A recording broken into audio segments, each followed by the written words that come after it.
You've probably seen it everywhere. It's in the cups of wellness influencers, it's on cafe menus, your health-conscious coworker is probably sipping it right now.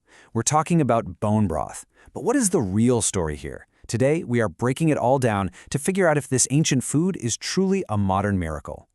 And yeah, that's really the big question, isn't it?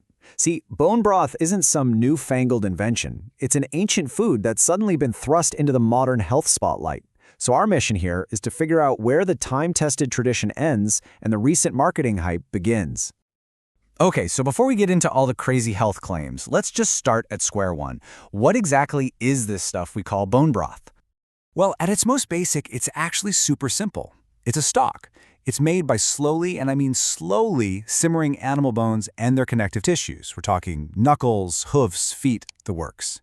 And you can use bones from pretty much any animal. Chicken, beef, even fish. And believe me, this stuff goes way, way back. We're talking prehistoric times, when our hunter-gatherer ancestors figured out how to squeeze nutrients from parts of an animal you couldn't just eat. For literally centuries after that, it was just the humble base for soups and sauces. It's only in the last decade or so that it's been rebranded as this standalone wellness drink. So, what's the deal with that super long simmer time? What's actually happening in that pot that supposedly makes this stuff so special? Let's take a look at the science.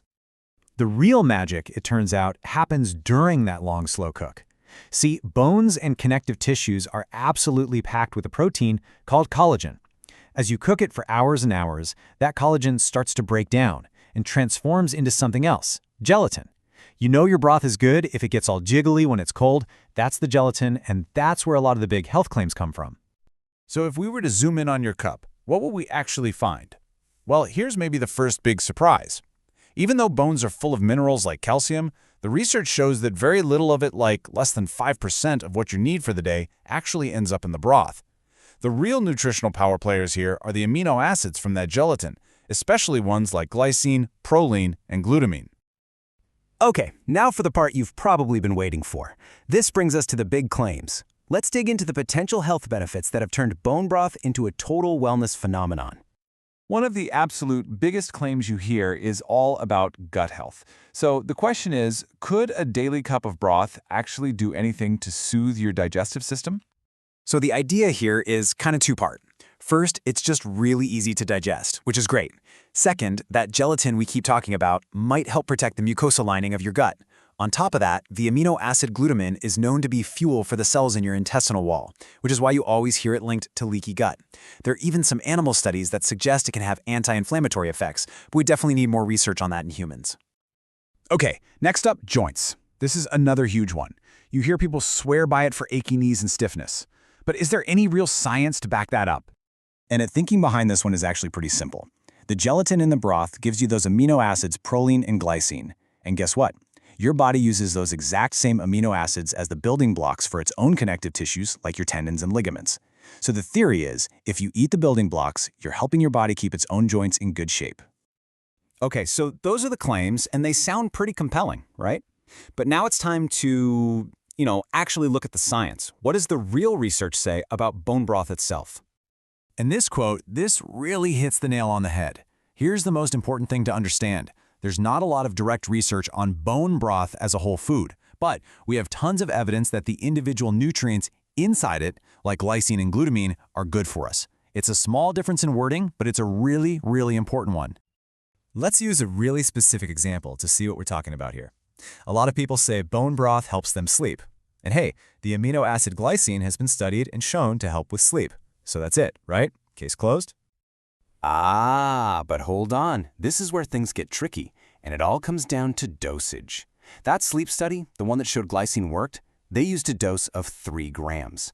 But a single cup of bone broth usually has way less than that, somewhere between half a gram and maybe 1.7 grams on a good day. That means you'd have to drink anywhere from 2 to 6 cups just to get that same therapeutic dose. And you know what? We see the same exact pattern with the other big claims too. For joint health, the amount of collagen and amino acids in broth is much lower than what's used in supplement studies. For inflammation, the human studies are kind of all over the place.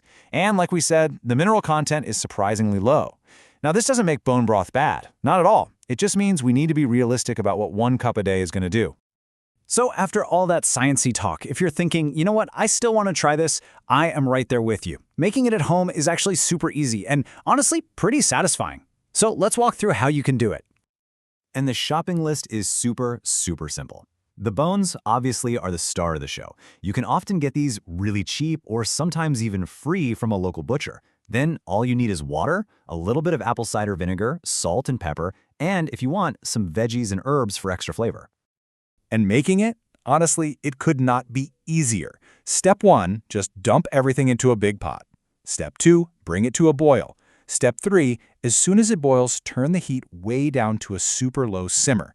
Now for the hard part. Just kidding, it's easy. Just let it simmer for at least 12 hours. But honestly, 24 is even better. And finally, let it cool down and then just strain out all the solids. That's it. Okay, pro tip time. Whatever you do, do not skip the vinegar. That little bit of acid from the apple cider vinegar is the secret weapon. It actually helps break down the bones and pull more of those minerals and all that good stuff out into the water. And the water is what you're going to drink. So, after all that, where do we land? Look, bone broth is, without a doubt, a nourishing, whole food with a really cool history. It's hydrating, it's comforting, it's easy to digest, and it has some valuable amino acids. But is it a miracle cure? Or is it just a really good soup? Well, now you've got the evidence to decide that for yourself.